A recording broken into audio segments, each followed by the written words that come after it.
감사합니다. 주일 새벽 저희들을 또 예배당으로 부르시고 혹은 가정에서 깨어 하나님 앞에 예배단을 쌓게 하여 주시니 감사합니다. 하나님, 저희의 중심을 받아 주옵시고, 우리는 연약한 자들, 믿음이 적은 자들이고 또 주님 사랑함이 부족한 자들이고 주님께 온전한 순종의 생활을 하기에 늘 부족이 있는 자들이지만은 주 예수 그리스도의 의 안에서 오늘도 담대히 은혜의 보좌 앞에 나와 엎드리게 하셨사오니, 하나님이여, 저의 중심을 주께 드리며 받으시며 혹 부족과 연약을 주의 보배로운 피를 뿌려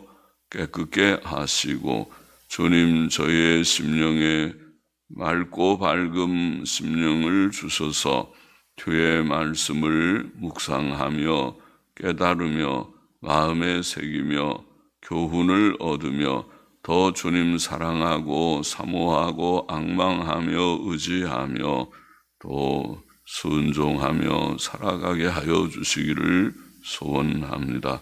우리의 심신이 약하지만은 하나님께서 주시는 은혜로 이제까지 살고 있고 또 주님 살 것을 믿사오니 날마다 강건케 하여 주시고 주의 평안을 풍성하게 주셔서 살게 하여 주옵소서. 미천하고 무익한 종을 이제도 여기에 두셨사오니 감당할 수 있는 힘을 날마다 시간마다 주시기를 원하옵고 감사하며 예수 그리스도의 이름으로 기도합나이다. 아멘. 잠언 27장 15절부터 19절 말씀입니다. 15절, 16절 보십시다. 다투는 부녀는 비 오는 날에 떨어지는 물방울이라 그를 제어하기가 바람을 제어하는 것 같고 오른손으로 기름을 움키는 것 같으니라. 본문은 다투는 아내에 대해 말합니다. 사람은 생각이 다를 때 다투지만 좀 더 깊이 보면 불만 때문에 다투며 그 불만은 욕심에서 생긴다고 봅니다. 욕심이 있으면 무슨 일에든지 만족함이 없고 불평하게 되고 다투게 됩니다. 또 사람은 교만하고 남을 멸시하고 시기 질투할 때도 다툰다고 생각됩니다. 교만은 다툼을 일으킵니다. 그러므로 사람이 욕심을 버리고 겸손한 마음을 가지면 다툴 것이 없습니다. 여인의 다툼은 비 오는 날에 이어 떨어지는 물방울 같다, 그렇게 표현했습니다. 그 다툼은 계속적이고 쉽게 중단되지 않는다는 뜻입니다. 그것은 바람을 제어하기 어려운 것 같고 바람이 불 때 그거를 막기가 힘들죠. 막아도 바람은 또 옆으로 해서 다 몰려 들어오니까 바람 막기가 힘들고, 오른손으로 기름을 움켜 보려고 하면 참 안 되지요. 기름은 미끄러워서 다 옆으로 흘러 빠져나가지. 기름을 움키기가 어려운 것처럼 여인의 다툼은 제어하거나 막기가 어렵다고 말합니다. 그러면 다투는 여인에 대한 대책은 무엇일까? 그것은 그의 심령의 변화와 성품과 습관의 변화를 위하여 하나님께 기도하는 수밖에 없을 것이다. 하나님의 은혜로 조금 변화되는 것을 기대할 것밖에 없습니다. 사람이 욕심을 버리고 교만과 시기와 질투심을 버리고 남을 멸시하는 마음을 버리고 온유와 겸손, 자족함과 사랑으로 자신을 단장하기 전에는 다툼을 극복할 수 없을 것입니다. 습관은 잘 고쳐지지 않습니다. 습관은 제2의 천성이라고 그렇게 흔히 말하던 거예요. 그러므로 하나님의 섭리적 간섭이 필요하며 하나님께 기도할 것밖에 없습니다. 우리의 잘못된 습관이라고 할지 우리 속에 있는 그런 성질들을 고치는 것은 잘 안 되니까 너무 어릴 때부터 그것이 길들어져 있어서 그렇게 가지가 삐뚤어 나듯이 곧게 자라지 못한 그런 점이 있으니까 하나님 앞에 많이 기도해서 다른 사람보다 그렇지 않은 사람보다 2배는 더 기도하고 3배는 더 열심히 기도해서 그러면 조금씩 나아질지 그래도 잘 안 되는 것이 습관이 아닌가 싶습니다.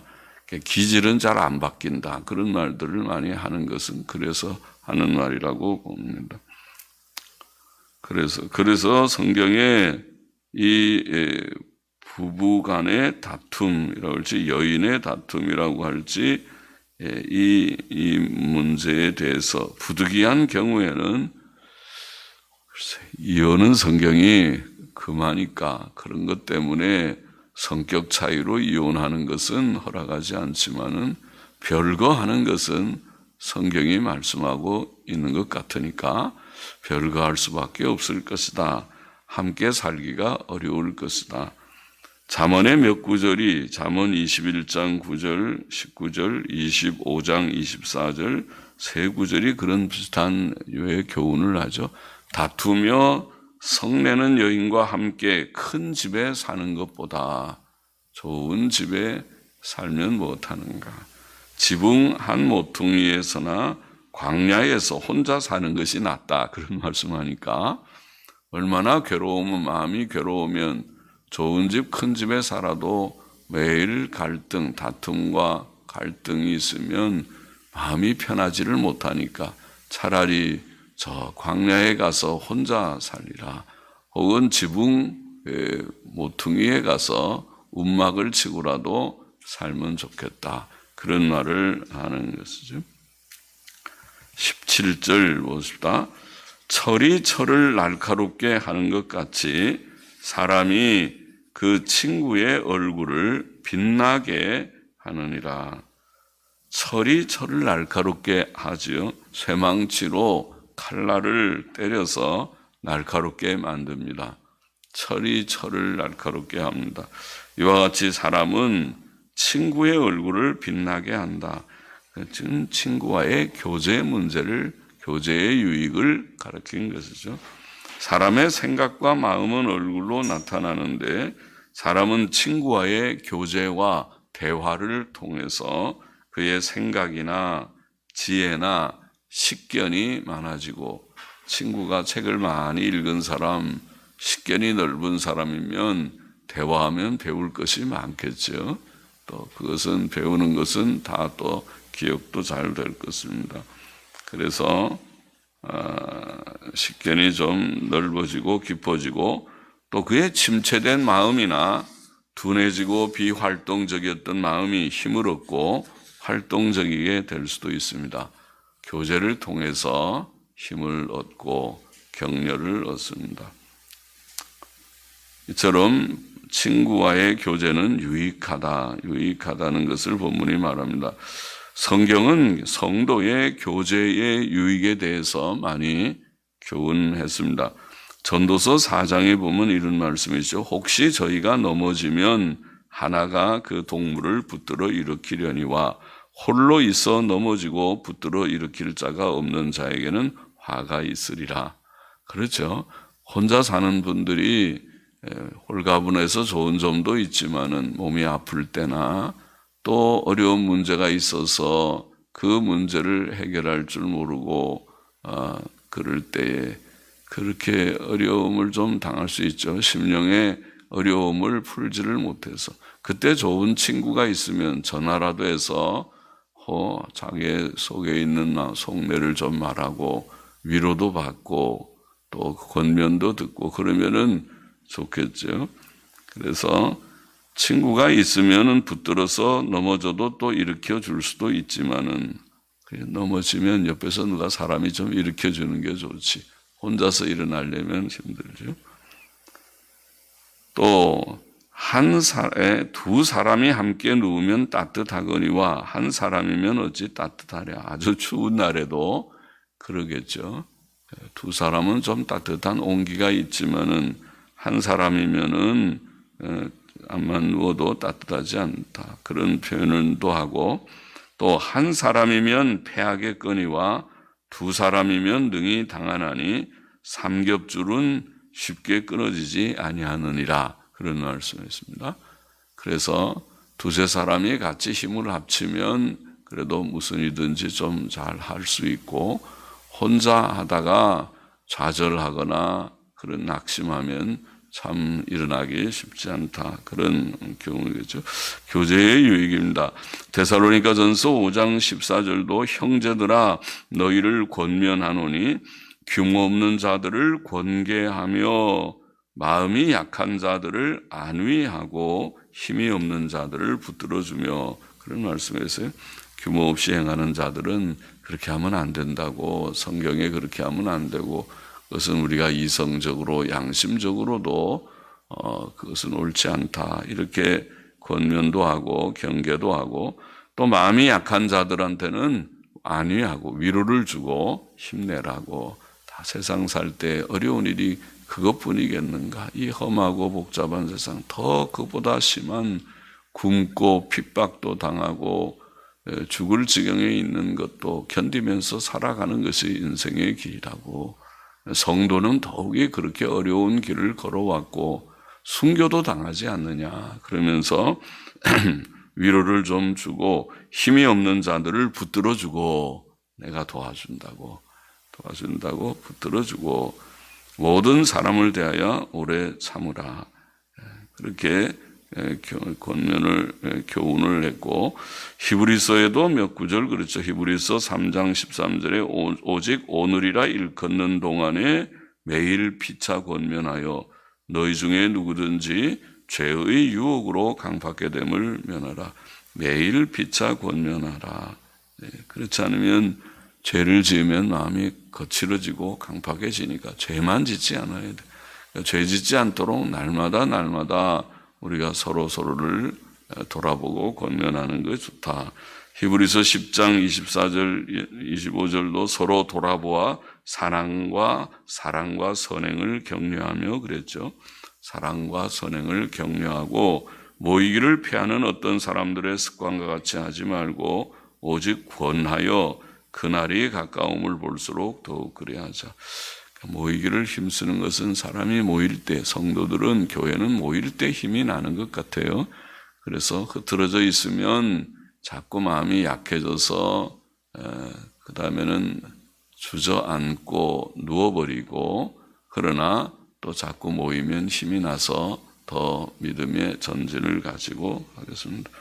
사도 바울은 동역자 빌레몬을 통해서 많은 기쁨과 위로를 얻었다. 빌레몬서 7절에 보면 그런 표현이 있고 골로새서 4장 11절에 보면 아리스다고 마가 유스도를 언급하면서 그들을 통해 위로를 얻었다. 사도 바울이라도 위로가 필요했는가요? 하나님의 종들이 하나님만 바라보면 될 것 같은데 그런데 참 어려운 모든 환경 여건을 통과할 때에 사람의 위로도 위로가 된 모양이죠. 그래서 서신에 아리스다고 마가 유스도 언급을 했고 또 디모데후서 1장 16절에 보면 오네시보로도 그를 자주 기쁘게 하였다 이런 표현을 하지 않았습니까? 그래서 이런 좋은 친구는 위로와 격려가 된다. 친구의 교제에 성도의 교제에 유익이 있다. 그런 말씀이죠. 18절 보십시다. 무화과 나무를 지키는 자는 그 과실을 먹고 자기 주인을 시종하는 자는 영화를 얻느니라. 무화과 나무를 지킨다는 말은 무화과가 잘 열매를 맺도록 영양 공급을 잘 받도록 물도 자주 주고 또 비료도 좀 주고 뭐 그러는 거겠죠. 또 가지를 적절하게 쳐주고 나무도 잘 기르는 사람들은 그렇죠. 이 가지는 쓸데없이 밑에 영양만 받고 열매를 맺을 것 같지 않은 가지들은 잘 전지해 주죠. 잘라주고 그러면 그 가지로 갈 영양분이 열매를 잘 맺는 가지로 가서 거기서 열매를 잘 더 맺게 그렇게 해주죠. 그런 포도나무나 그런 무화과나무나 아마 그거 다 전지를 잘 해주면 좋겠죠. 또 병충해에 걸리지 않도록 벌레가 생기면 잡아주고 필요하면 약도 좀 쳐주고 또 도적이나 개구장이들이 와서 그것을 열매를 따지 못하도록 그렇게 잘 지켜주고 뭐 그러는 거겠죠. 그렇게 하면 그 과실이 잘 열매를 맺어서 무화과라고 하는 요즘에는 우리나라에 무화과라는 과일도 들어오죠. 수입이 잘 돼서. 옛날에는 무화과가 어떻게 생겼는지 궁금했는데 그런데 지금은 무화과를 그렇게 뭐 거의 비싸지 않게 이런 재래시장에서도 살 수 있는 모양이더라고요. 사서 무화과가 이렇게 생겼구나. 그것이 맛이 괜찮구나. 또 여성들에게 좋다고 하죠. 갱년기 여성들에게도 좋다고 하죠. 그래서 그것이 좋은 과실을 먹게 됩니다.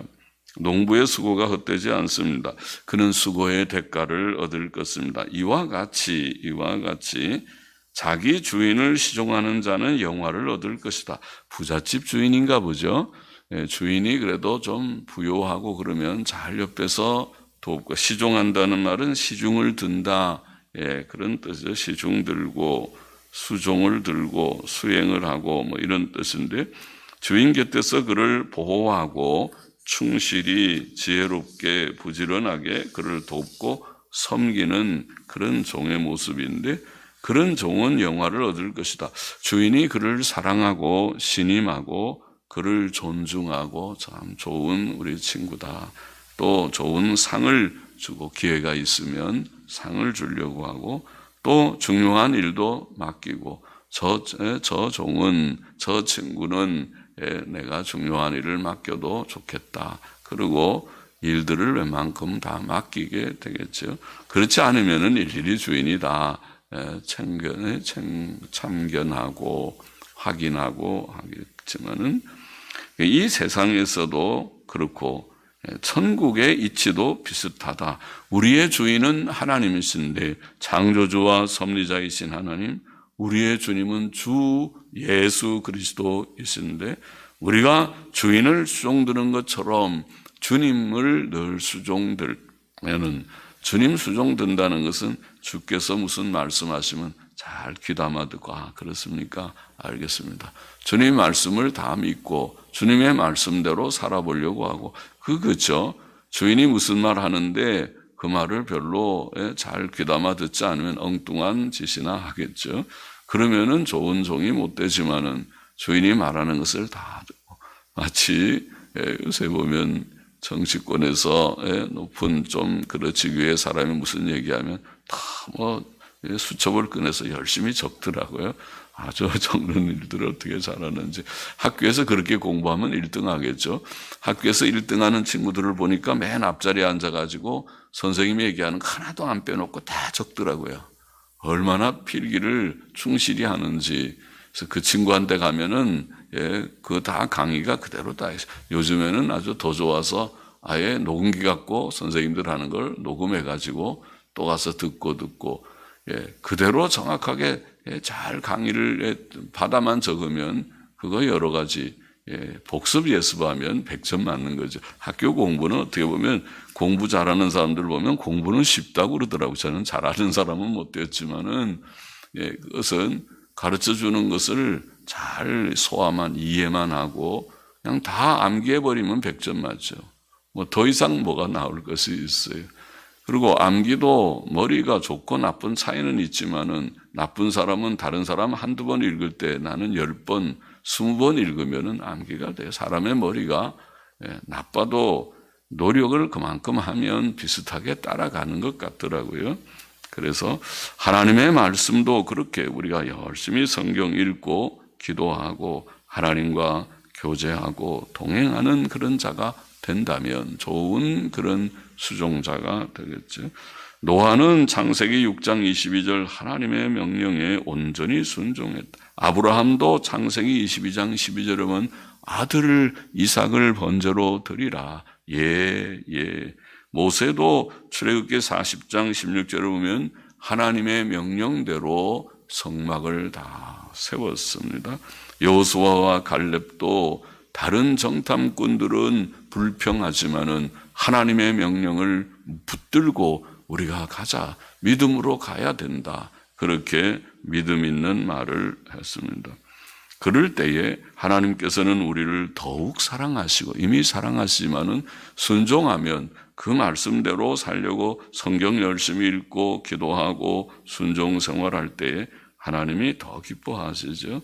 그리고 우리를 귀히 여기시고, 우리가 디모데후서 2장 21절에 읽은 대로 그러므로 누구든지 이런 것에서 자신을 깨끗하게 하면, 이런 것은 이단과 분류입니다. 교리적 오류, 윤리적 오류를 다 버리고 깨끗하게 하면 귀히 쓰는 그릇이 되어, 하나님께서 귀히 쓰는 그릇은 다른 것이 아니죠. 그분 사상이 반듯하다고, 교리 사상이 건전하고, 그분의 인격성도 꽤 있다고, 그렇게 흠잡을 데가 별로 없이 성경 교훈대로 경건하고 정직하고 선하고 진실하고 그러면 되죠. 깨끗한 자. 하나님께서 그런 자들을 찾으시고 그렇게 믿음으로 바로 살려고 하는 자, 성경 말씀대로 온유와 겸손한 자, 그러면 주께서 그를 들어서 영광을 받으시겠죠. 그렇게 더욱 사랑을 입고 하나님의 쓰시는 자가 될 것이다. 19절 보십시다. 물에 비추이면 얼굴이 서로 같은 것 같이 사람의 마음도 서로 비치느니라. 원문을 직역하면 물에 비친 얼굴이 자기 얼굴이듯이, 그렇죠? 거울아 거울아 네 속에 있는 예쁜 얼굴이 누구냐? 바로 나 자신이죠. 예, 거울아. 거울이나 물에 비친 얼굴이 자기 얼굴이듯이 사람의 마음은 그 사람에게 속하느니라. 마음이 곧 그 사람이라, 그런 뜻입니다. 사람의 마음이 그 자신의 마음이고 그것이 바로 그 자신이다. 사람의 됨됨이, 그걸 우리가 인격이라고 말하기도 하는데, 사람의 인격성, 인격, 사람의 됨됨이는 그의 마음에 있다. 그의 마음은 그의 인격을 드러내며 증거합니다. 잠언 23장 7절에 이런 말씀이 있죠. 그 마음의 생각이 어떠하면, 마음의 생각이 어떠하면 그 위인도 그러하다. 위인이라는 말을 써서, 위인이라는 말은 사람 됨됨이라는 뜻이죠. 한자어죠. 위인이, 사람 됨됨이가. 그 마음의 생각이 어떠하면 그 사람 됨됨이도 그러하다. 악한 사람은 악한 마음을 가진 자이고 선한 사람은 선한 마음을 가진 자입니다. 예수께서는 사람의 마음에, 사람이 마음에 가득한 것을 입으로 말하며, 선한 사람은 그 쌓은 선에서 선한 것을 말하고 악한 사람은 그 쌓은 악에서 악한 것을 말한다고 마태복음 12장에 말씀하셨습니다. 첫사람 아담의 타락으로 모든 사람들은 죄성을 가진 죄인으로 출생하고 있습니다. 만물보다 거짓되고 심히 부패한 것이 사람의 마음이다. 그렇게 예레미야 17장 9절에는 말씀했고, 주님의 말씀에 사람의 마음에서 모든 악한 것이 나온다. 마태복음 15장 19절에 말씀하셨죠. 그래서 심령의 변화가 필요하고, 심령의 변화가 곧 구원입니다. 구원이 필요하다. 중생은 유혹의 욕심을 따라 썩어져가는 구습을 쫓는 옛사람을 벗어버리고, 우리가 옛날에는 다 사람들이 죄인으로 살았어요. 그게 정상이에요. 아주 경건한 집안에서 어릴 때부터 도덕성 있게 경건 훈련을 받고, 할머니 등에 업혀서 새벽기도 다니고, 혹 그런 사람 빼놓고는 다 그냥 내버려 두면 그저 다 거짓말도 하고 나쁜 짓도 덜어 하고, 그렇게. 저는 목사님 아들이었는데도 간혹 그런 얘기 제가 했네요. 어릴 때 보면 친구 따라서 남의 집 옛날에 울타리들 나무로 하고 그 중에 졸대를 이렇게 대는, 그게 아주 딱 뜯으면은 칼 싸움하기 딱 좋은 거거든요. 그래서 하나, 둘, 셋, 야! 하는 소리 내면서 딱 그걸 뜯어가지고 그걸 잘라가지고 칼 싸움도 하고 어릴 때 지금 생각하면 참 창피하죠. 그러면 남의 집 그 울타리 다 망가지는데 큰 나무판 대고 중간중간에 이렇게 좋을 때 얇은 거 대는 옛날에는 그런 집들이 많았거든요. 그래서 이게 목사님 아들이라도 그런 정도니 보통 사람들, 일반 사람들 중에 그런 사람도 물론 착한 사람도 많이 있겠지만은요. 그래서 이런 썩어져가는 구습을, 그게 다 구습이죠. 옛사람을 벗어버리고 심령으로 새롭게 되어 하나님을 따라 의와 진리의 거룩함으로 지으심을 받은 새 사람을 입으라. 그것이 중생이고 또 성화는 계속적으로 그렇게 되는 것이 생각의 심령의 계속적인 변화. 로마서 12장 2절에 우리가 너희는 이 세대를 본받지 말고 마음을 새롭게 함으로 변화를 받아. 마음을 새롭게 한다는 말이 그것이 계속적인 변화를 가리키는 뜻이 있다. 원어의 뜻이 그런 설명을 한 적이 있을 것입니다. 그래서 하나님의 뜻을 분별하고 그 뜻에 따라서 살기를 힘써야 되겠습니다. 오늘 몇 절, 첫째, 다투는 아내는 비 오는 날에 이어 떨어지는 물방울이며 그를 제어하기가 바람을 제어하는 것 같이 오른손으로 기름을 움키는 것 같이 어렵다. 참 어렵다는 것을 말씀하고 있어요. 그래서 우리가 여성들은 다투는 인격이 되지 않도록 기도를 많이 하셔야 되고 또 진리의 싸움은 부득이할 때가 있지만은 평소에는 다투는 마음을 버리고 욕심도 버리고 남 미워하는 마음도 버리고 온유와 겸손한 교만을 버리고 온유와 겸손한 마음으로 우리가 사이좋게 살아가는 것이 좋은 인격이에요. 좋은 성도입니다. 성도, 주의 형상을 닮은 성도. 둘째로 철이 철을 날카롭게 하는 것 같이 사람이 그 친구의 얼굴을 빛나게 한다. 성도의 교제는 많은 유익이 있다. 불평과 남의 험담이나 하는 악한 교제, 그런 교제도 있지만은 그런 걸 하면 더 나쁜 거지만은 그러나 서로 권면하고 위로 격려하는 교제를 통해서 힘을 얻고 위로를 얻는 그런 유익이 있습니다. 셋째로 무화과 나무를 지키는 자가 그 열매를 먹듯이 자기의 주인을 수종드는 자는 영광을 얻으리라. 우리의 주인은 하나님이시니까 하나님을 우리가 늘 수종들듯이 성경 읽고 기도하고 하나님의 뜻을 바로 알고 그 명령을 순종하려고 애쓰면 하나님께서 우리를 귀히 여기시고 너는 참 좋은 사람이로구나. 내가 너를 통해서 영광을 받기를 원한다. 그리고 우리에게 귀한 직분도 주시고 영광에 참여케 하실 것이다. 넷째, 물에 비친 얼굴이 자기 얼굴이듯이 사람의 마음은 그 사람에게 속한다. 마음이 곧 인격이다. 그래서 우리가 옛날에 타고난 모든 죄악된 그런 습성들, 연약성들을 다 극복하고 이미 이제 예수님 믿고 구원을 얻었으니까 선한 마음을 자꾸 지켜나가서 심령의 변화가 계속 일어나서 성화를 이루는 우리가 되기를 원합니다. 기도하십시다. 하나님 오늘도 좋은 말씀들을 우리에게 주셨으니 이 말씀대로 다 되기를 원합니다. 다투는 인격을 다 버리고 온유하고 겸손하고 욕심 없는 마음으로 서로 사이좋게 지나는 그런 인간관계를 만들어가게 하여 주시고 또 서로 권면하고 위로하는 좋은 교제를 나누는 우리들이 되기를 원하고 또 주님을 잘 섬겨 수종드는 자와 같이 되어 주의 영광에 참여하는 저희들이 되게 하시고 선한 마음을 잘 지키는 좋은 인격자들이 되게 하여 주옵소서. 감사하며 또 헌금하는 심령도 받으시옵소서. 예수 그리스도의 이름으로 기도합나이다.